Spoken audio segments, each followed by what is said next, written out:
So friends, the story begins with a young woman named Melissa who was leaving the troubles of the city behind to pursue her dream, starting a new job as a forest ranger deep in the woods. It was her first day, and she was heading toward her lookout tower. On the way, her boyfriend kept texting her, and Melissa got distracted for a moment while checking her phone. But when she looked back at the road, she suddenly saw a man standing in the middle of it. Startled, she slammed her car brakes and came to a full stop. Stepping out to get a better look, she found that the man had vanished. Confused, she turned back to her car and the same man appeared right behind her. He scolded her for standing in the road like that, but didn't speak a word. Instead, he signaled that he wasn't allowed to talk. Melissa found this very strange and wondered who he really was. Just then, another man named Sam arrived with his friend. Sam explained that this was his friend Skier, who was patrolling this part of the forest. Melissa felt slightly relieved, but then her eyes caught their weapons and suspicion crept in. Were they hunting here? Sam reassured her that they were only monitoring the area and carried weapons for safety, which was perfectly legal in the forest. Melissa, seeing no reason to interfere, let them pass and continued on. Soon, she reached the lookout tower, which had a closed gate. She got out, opened the gate, drove her car in, then went to close it. At that moment, her car radio started acting up. To make matters worse, a stranger in a speeding car suddenly appeared, heading straight for her. Panicked, Melissa hurried to close the gate. The stranger stopped right in front of her, staring intensely, creating a tense and unsettling atmosphere. To avoid any trouble, Melissa quickly got back into her car and drove off, finally reaching her lookout tower. There, she met a young man named Billy, who seemed in a hurry. Melissa told him about the strange incident, but Billy didn't show much interest. He only remarked that Captain Edgewood didn't like excuses, and that the job itself wasn't difficult, giving him plenty of free time. He also shared that he had witnessed many strange things in the forest, which made Melissa uneasy. Billy grabbed his car keys and left in a rush, leaving Melissa to explore the tower. Melissa found some basic supplies and, after a while, felt bored. She decided to bring everything inside. Then she tried to contact via radio, but it wasn't working because the generator was off. She quickly went down, started the generator, and realized she was already late submitting her report. After persistent effort, she managed to connect, but her boss scolded her for being late on her first day. Melissa tried explaining, but as Billy had said, her boss didn't entertain excuses and advised her to be more responsible.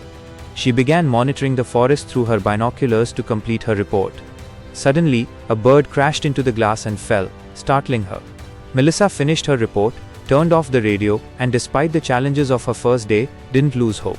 She buried the bird after taking a photo, sent her final report, and watched the forest from above, finding a brief sense of peace. At night, while cooking, she heard voices from another ranger on the radio. The ranger explained that he had been stationed here for a long time and had been in contact with Billy for a month. He said that people rarely take up forest ranger work these days, and it was special to find someone like Melissa who came by choice, either searching for purpose or fleeing from troubles. Before she could answer, the conversation ended, and Melissa put on her headphones to sleep. Suddenly, a glowing object fell from the sky near the tower. The next morning, after some exercise and a shower, she sensed someone watching her from afar, Skier hiding behind the bushes unnoticed by her. She ignored it and continued her patrol. Soon, she found a dangerous trap on the ground and disarmed it with a stick. Further along, she discovered a strange object, animal skin with blue blood. Before she could react, she heard voices and noticed a tent and a throne speaker. Peeking inside, she saw no one. Just as she was about to leave, a woman appeared with burn marks on her legs, muttering strangely. Melissa realized she was injured and needed help. Supporting her, Melissa led her to the lookout tower. The woman, named Conley, revealed that a large area nearby had been burned. Melissa tried to call for help via radio, but accidentally broke a solar panel while rushing upstairs. She stayed calm and focused, finally contacting rescue. Captain Edgewood was nearby and would arrive soon. Melissa grabbed a first aid kit and attended to Conley, but the woman had wandered into the woods, silently staring ahead. Edgewood and his team arrived, and Melissa explained Conley's injuries. A ranger took Conley to the vehicle, while Edgewood sternly reminded Melissa that her duty was to stay in the tower and monitor for forest fires, not wander. He ordered her to fix the solar panel before the next report.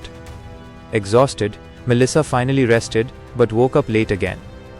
She sent her report with dedication and was comforted by another ranger who reassured her. She restarted the generator and noticed a bag with unusual stones, sparking her curiosity. That night, a storm began forming, and skier roamed the forest, finding a glowing stone similar to the ones Melissa had discovered. Suddenly, the lights went out. Melissa tried to sleep, but her phone died, and the radio turned on by itself, broadcasting a terrifying voice. Melissa was scared but kept her responsibilities in mind. The next morning, ignoring orders to stay in the tower, she investigated the burned campsite and took photos. A camper asked her what happened. Melissa guessed an animal attack, but realized the truth was far more dangerous. She continued her work, taking precautions. That night, while talking to Roy over the radio, Melissa shared why she had come here, seeking meaning in her life and running from past troubles. Roy comforted her and encouraged her to face her fears. The following day, while patrolling, Melissa heard terrifying noises, got caught in a hidden trap, and was saved by the mysterious man she had seen earlier. She didn't trust him. The man insisted on taking her somewhere, revealing knowledge about her lookout tower she never shared. Melissa stayed cautious, fending him off with bear spray. Sam and Buck arrived, and a violent confrontation ensued. Buck was killed, and Melissa narrowly escaped with Sam's help. The mysterious man pursued them relentlessly, possessing supernatural strength. Melissa discovered he was after a special object she had. Using quick thinking, she threw stones from the tower, distracting him, and rescued Roy, who was gravely injured. The man's powers allowed him to inhabit any body, and he tried to control Roy. Fortunately, Roy survived, and Edgewood and Billy arrived. Melissa fought back with remaining stones and an axe, finally subduing the creature. In the end, the creature managed to possess Billy, leaving a lingering threat. Melissa and Edgewood left the tower, and Melissa's bravery, quick thinking and determination had saved lives, though the forest remained mysterious and dangerous. If you enjoyed this explanation, make sure to like and comment on the video, and don't forget to subscribe for more thrilling and unique